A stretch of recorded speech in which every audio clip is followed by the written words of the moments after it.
Gurumata Namaha Om Shanti Om Agni Om Agni Om Shuddha Shakti Om Adi Shakti.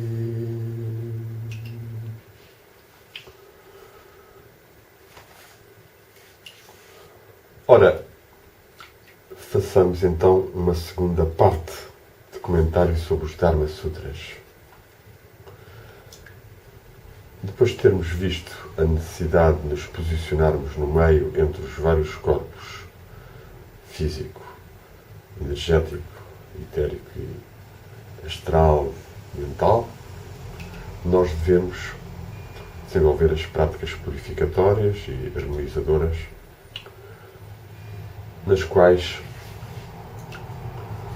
na tradição védica, foram resumidas em 4 estados. Os 4 varnas, estados ou idades ou modos de vida. Primeiro seria o do Brahmacharya. Brahmacharya significa o que está a estudar Brahman e que se mantém num estado de controle das suas energias para que não se perca demasiado no exterior e na instintividade,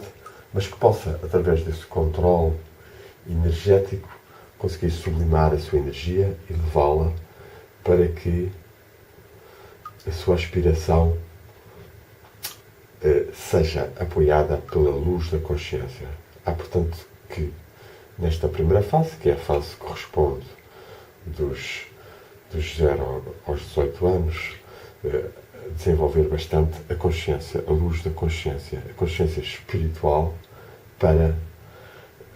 o qual é necessário as pessoas os jovens terem uma compreensão clara de que estão na Terra, que isto não é um mero acaso nascido de uma máquina, como uma ciência materialista tenta transmitir e que os governos e esta sociedade aproveita, a sociedade do sistema, mas já de acordo com um paradigma post-materialista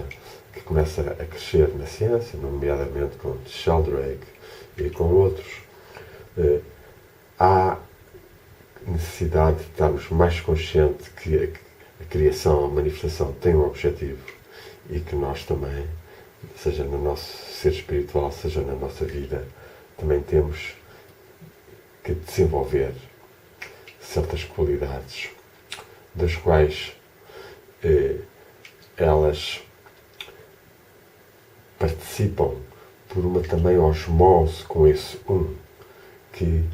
na sua origem, dividindo-se em consciência e energia, é o chamado Shiva, consciência, e Shakti, energia, ou se nós quisermos também o princípio masculino e feminino. Os seres humanos têm essas qualidades e é na segunda fase, depois de uma educação em que as pessoas estejam conscientes do seu objetivo e que saibam controlar os seus sentidos, os seus instintos, de forma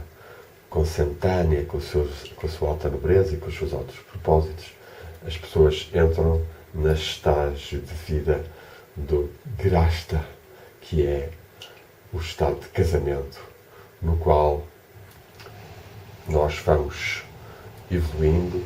e somos capazes de pagar melhor as nossas dívidas e desenvolver qualidades, dando também um contributo para a evolução da humanidade ao fazermos nascer crianças que sejam bem educadas. É no estado de Grasta, em que há uma relação de homem-mulher, que é mais fácil realizar em nós próprios essa participação num masculino e num feminino divino e cósmicos, em Shiva e em Shakti, e que se atinge realmente pelo amor, pela meditação, e que depois, obtidos esses estados de unidade, de grande harmonia, devem ser derramados e manifestados nos vários planos. Quando a vida do casal atinge um estado já bastante maduro e de amadurecimento na idade, entra-se no estágio de Naistika, no qual o importante já não é tanto a ação no mundo profissional e da educação dos filhos, mas os filhos já estão educados e então há que trabalhar com as energias interiores, com a força da vontade e da determinação para fazer descer mais a energia divina sobre nós próprios. É um estado em que as pessoas muitas vezes vivem juntas, mas já não se envolvem tanto com a sociedade, mas valorizam bastante o seu trabalho interior e a sua ligação com a luz divina e o amor divino. Esses seres são seres que são mais capazes do que os outros de se entregarem ao serviço do próximo ou de manifestarem um estado de compaixão e de equanimidade grande. Finalmente, entramos no estado chamado Vanaprastha, que é o quarto estado desta tradição védica das ashramas, e que a pessoa... o quarto não, aqui estamos a falar ainda no terceiro, que é as pessoas retiram-se e começam a estar mais em estado de desprendimento, desapego do mundo, e é a partir deste estágio, que implica realmente um grande controle sobre tanta informação política e não só, que nos tende a envolver e a puxar para reações emocionais. Há que, de facto, conseguirmos estar fortes na ligação interior e o que dissermos e fizermos seja com pleno discernimento dos efeitos e da ligação que isso pode fazer com o plano divino. Normalmente o último estágio é o de sannyasa, no qual as pessoas renunciam, e na Índia são conhecidos os milhares de seres que mesmo mais cedo renunciam e são swamis, portanto quando se ordenam em algum dos ramos das tradições monásticas indianas, ou são meros sadhus, meros yogis que vivem sem nada, dedicados a práticas espirituais ou uma itinerância peregrínica de desprendimento sobre o mundo. Este estado de sannyasa, no seu nível mais profundo interior, significa verdadeiramente uma capacidade de deixarmos a nossa energia assumir uma dimensão, um nível, uma espacialidade grande de ligação ao universal. Ou seja, e nós conhecemos vários livros da tradição Advaita Vedanta, que é a que mais cantou e a qual mais manifestou esse estado de união do indivíduo com o todo. E nesse aspecto eu até publiquei em Portugal, a partir de uma tradução e comentário de vários textos da tradição e de várias versões do Astavaka Gita, o Cântico da Consciência Universal, que foi editado no Porto, nas edições Maitreya, onde este estado é cantado de formas muito belas, de muitíssimos versículos, e que nos podem ajudar a recuperarmos um pouco este estado de maior desprendimento em relação aos bens e às pessoas e aos acontecimentos, bastante difícil, sem dúvida, aqui no Ocidente, sem uma prática constante, sem ambientes propícios e sem algumas leituras que nos inspirem para esse nível. É também importante na tradição védica, além destes 4 estados e destes dharmas, o estudante de casta, a pessoa que se casa, a pessoa que se começa a retirar e finalmente o ser que se libertou de todos os apegos, temos uma outra prática importante que tem efeitos causais grandes no mundo, que são os grandes sacrifícios e que são feitos por ofrendas e que o mais principal, os Mahayasnas, são realizados com o fogo, duram vários dias e são então desenvolvidas muitas orações e práticas ascéticas que criam vórtices de energias muito poderosos para alterar o campo psicogeomórfico da Terra e das pessoas. Sritatata tem realizado, já realizou 4 ou 5, separados mais ou menos 2 ou 3 anos ou 4, varia, e são, de facto, momentos altamente purificadores. Claro que nós também, quando fazemos os nossos sacrifícios ou quando acendemos as nossas velas em oração, estamos também a fazer um pouco de saudação ao fogo e pelas nossas intenções e orações e meditações estamos a fazer que esse canal, esse pilar de luz que liga a terra e o céu seja ativado.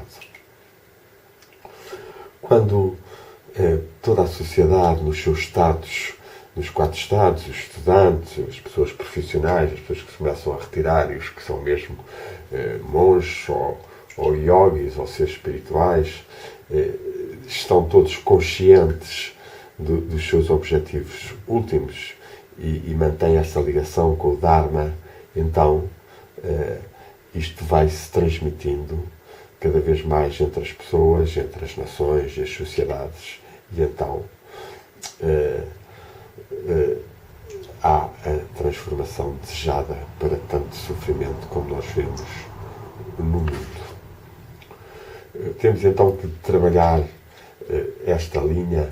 de conseguirmos viver de acordo com este paradigma que foi transmitido por Sritatata e que vem da tradição védica e da tradição indiana espiritual, mas que no fundo é também a essência mais pura de todos os caminhos de realização espiritual e todas as realizações.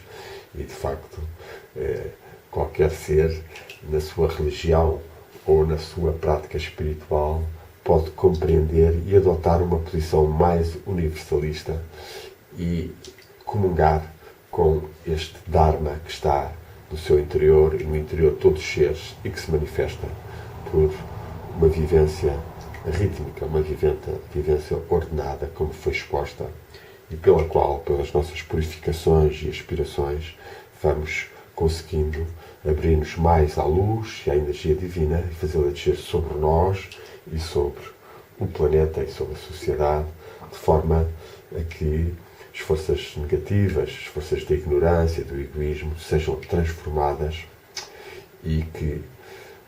haja cada vez mais sangas, cada vez mais grupos de pessoas, que sejam em famílias, sejam em profissões, sejam em grupos, seja quase que em países, sejam verdadeiramente irmãos e irmãs, seres que vivem em amor com a divindade e com a sua energia omnipresente, a energia primordial, a também divina, a energia que se manifesta também na natureza, também na terra e nas forças de compaixão, de amor, de delicadeza, e que têm que ser apoiadas pelas forças da força, do poder, do discernimento, as forças de Shiva, da tradição indiana, e é esse estado de harmonia da polaridade masculina-feminina que nós devemos fazer tanto dentro de nós, como no nosso relacionamento com as outras pessoas, como nas nossas práticas ligando a Shakti primordial, que em nós está no fim da coluna, está no interior da Terra, com as forças da Shiva, da consciência pura, que estão no cimo da cabeça e no alto, e que pela nossa meditação se unem e produzem a iluminação em nós e, consequentemente, um crescimento de um estado de luz e de amor na Terra. Os Dharmas Sutras de Sritatata são textos muito ricos. O comentário que Sritatata fez é um comentário bastante grande, cerca de 300 e tal páginas. Há as versões francesas e inglesas e esperemos que um dia breve apareça a portuguesa, de forma a que mais um texto sagrado esteja à disposição das pessoas numa época de transição em que há tanta exploração, tanto comercialismo, tanta venda de pseudo-esoterismos e que as pessoas muitas vezes acabam por se desviar para imaginações, para ligações que muitas vezes não têm verdadeiramente interioridade e substancialidade e dignidade. É para este caminho do autoconhecimento, da autorrealização, da purificação e da ligação com o divino, com o Dharma, que Saritatata e que os mestres ao longo dos séculos sempre chamaram e continuam a chamar e que nós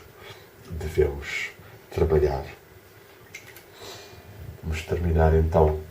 esta segunda parte, fazer de novo uma pequena meditaçãozinha, fechar os olhos, concentrar-nos interiormente, respirarmos algumas vezes a energia luminosa, retê-la dentro de nós e irradiar depois para todo o universo, seja nas boas intenções luminosas, seja de purificação de nós próprios e dos seres.